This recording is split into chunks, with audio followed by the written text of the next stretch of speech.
A ver, piénsenlo de esta manera.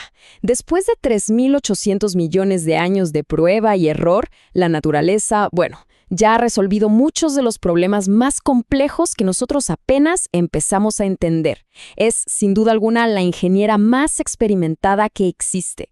Suena un poco a ciencia ficción, ¿no? Pero es exactamente lo que pasó. Hoy vamos a meternos de lleno en cómo la naturaleza se ha convertido literalmente en el manual de instrucciones para algunas de las innovaciones de ingeniería más asombrosas de nuestra era. Y vamos a ver que las respuestas a nuestros desafíos más complicados, muchas veces ya están ahí afuera, esperando a que las descubramos. Y aquí la clave es entender algo súper importante.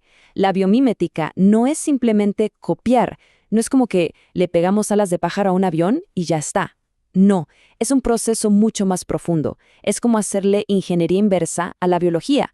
Se trata de descifrar los principios de diseño que usa la naturaleza para luego crear tecnología que no solo sea eficiente, sino también, y esto es crucial, sostenible. Pensemos un poco en la escala de tiempo, ¿sí? Mientras nosotros llevamos apenas unos siglos desarrollando tecnología, la naturaleza ha tenido, escuchen bien, casi 4.000 millones de años de, investigación y desarrollo. Es, por lejos, la base de datos de soluciones probadas más gigantesca que podríamos imaginar. Ahora, aunque la palabra biomimética suene bastante moderna, la verdad es que esta idea de mirar a la naturaleza para encontrar inspiración, es tan antigua como la curiosidad humana misma.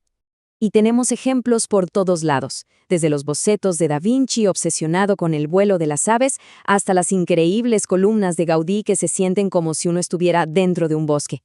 Las grandes mentes siempre supieron que la naturaleza no solo es bonita, sino que esconde secretos de funcionamiento espectaculares. Toda esta historia nos demuestra que esto no es una moda pasajera, para nada. Es un campo con una credibilidad enorme que, finalmente, se formalizó en el siglo XX. Ok, muy bien. La historia es fascinante, pero ¿cómo pasamos de esa inspiración a la aplicación de ingeniería moderna? Bueno, veamos algunos ejemplos que son de verdad alucinantes, sobre todo en el campo de la aerodinámica, donde cada gramo de eficiencia cuenta. A ver, vámonos a Japón a finales del siglo XX. El tren bala, una maravilla de la ingeniería, tenía un problema, y uno muy ruidoso. Cada vez que salía de un túnel a toda velocidad, ¡pum!, se generaba una onda de choque, una especie de explosión sónica que no solo molestaba muchísimo a los vecinos, sino que hasta podía causar daños. Hacía falta una solución, y una urgente. Y aquí es donde la historia se pone buena. Entra en escena un ingeniero que además era un apasionado observador de aves, Iji Nakatsu. Él notó algo increíble en el martín pescador. Este pájaro se zambulle desde el aire, un medio poco denso, al agua, un medio súper denso, y lo hace casi sin salpicar, sin hacer ruido. Se dio cuenta de que el tren, al salir del túnel, enfrentaba el problema opuesto, pero el principio físico era el mismo. La clave estaba en la forma del pico del ave. Así que, ¿qué hicieron? Rediseñaron la nariz del tren para imitar ese pico. Y los resultados fueron espectaculares. No solo solucionaron el problema del ruido, lo eliminaron por completo, sino que además el tren se volvió un 10% más rápido y encima consumía un 15% menos de electricidad. Esto es un ejemplo perfecto de cómo una solución elegante de la naturaleza puede optimizar un sistema por todos lados. Ok, dejemos la tierra y vayámonos al océano. Pensemos en otro desafío de ingeniería. ¿Cómo se puede mover un cuerpo de 40 toneladas, el peso de una ballena jorobada, con una agilidad casi poética? Bueno, el secreto no estaba en la fuerza bruta, sino en los bordes de sus aletas. Tienen unas protuberancias, unos bultos llamados tubérculos. Y no son un error de la evolución. Resulta que esos tubérculos canalizan el flujo del agua de una forma que reduce la resistencia y le da a este gigante una agilidad increíble. ¿Y la aplicación? Bueno, este mismo principio se usó para diseñar palas de turbinas eólicas, que son mucho más estables y eficientes. Pero la eficiencia no solo está en cómo nos movemos, sino también en cómo construimos. Ahora vamos a ver cómo la naturaleza crea estructuras y materiales con soluciones para pegarse a las cosas, para ser resistentes, para controlar la temperatura. Soluciones que honestamente dejan en ridículo a mucha de nuestra tecnología actual. Hablemos de algo que parece magia pura, que desafía la física. Un gecko. Este animalito puede correr por las paredes, incluso caminar boca abajo en un techo de vidrio. Y todo esto, sin pegamentos, sin ventosas, sin nada. La pregunta es obvia, ¿cómo demonios lo hace? La respuesta no es magia, es nanoingeniería de la buena. Las patas del gecko están cubiertas por millones, sí, millones de pelos microscópicos, y cada uno de esos pelos se divide en cientos de puntas todavía más pequeñas. Esto crea una superficie de contacto tan pero tan grande que las fuerzas de atracción que existen entre moléculas, las famosas fuerzas de Van der Waals, son suficientes para sostener todo su peso. Impresionante. Y el potencial de esto es, bueno, inmenso. Imaginen robots de rescate que puedan escalar escombros sin problemas, o parches quirúrgicos que se peguen al cuerpo sin necesidad de adhesivos químicos. La llamada cinta de gecko ya se está desarrollando, y de verdad que promete revolucionar industrias completas. Pero esto no es solo a nivel micro. La biomimética también funciona a una escala gigantesca.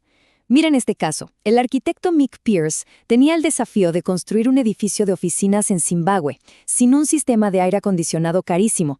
La solución la encontró en los montículos de las termitas. Ellas son maestras de la climatización pasiva, así que el edificio imita su sistema de túneles y chimeneas, manteniendo una temperatura súper estable y ahorrando una cantidad brutal de energía y dinero.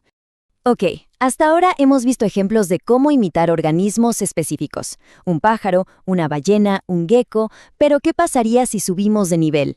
¿Qué pasaría si imitamos el principio más fundamental de toda la naturaleza?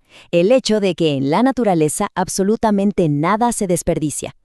Es una pregunta que suena simple, pero que es increíblemente profunda. Cuando una hoja se cae de un árbol, ¿es basura? Claro que no. Se convierte en alimento para el suelo, en nutriente para que crezca algo nuevo.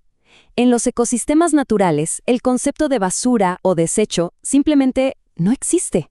Y justo ahí, en esa idea, está el corazón de lo que llamamos la economía circular. Se trata de aplicar esa misma lógica de la naturaleza a todo nuestro sistema industrial. Es un cambio de mentalidad total, pasar de un modelo lineal a uno cíclico, donde el fin de la vida de un producto es, en realidad, el comienzo de la vida de otro.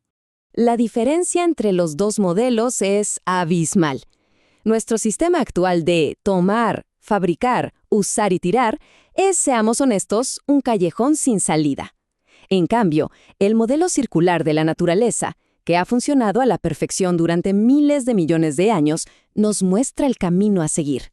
La economía circular es, en esencia, nuestro intento por alinear por fin nuestra industria con la lógica de la vida misma.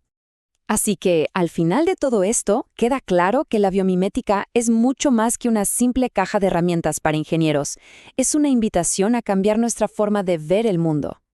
Hay una cita de Janine Benyus, que es una de las grandes pioneras de este campo, que lo resume todo a la perfección. La naturaleza no es solo un modelo a imitar. Es el estándar con el que medimos nuestra propia sostenibilidad.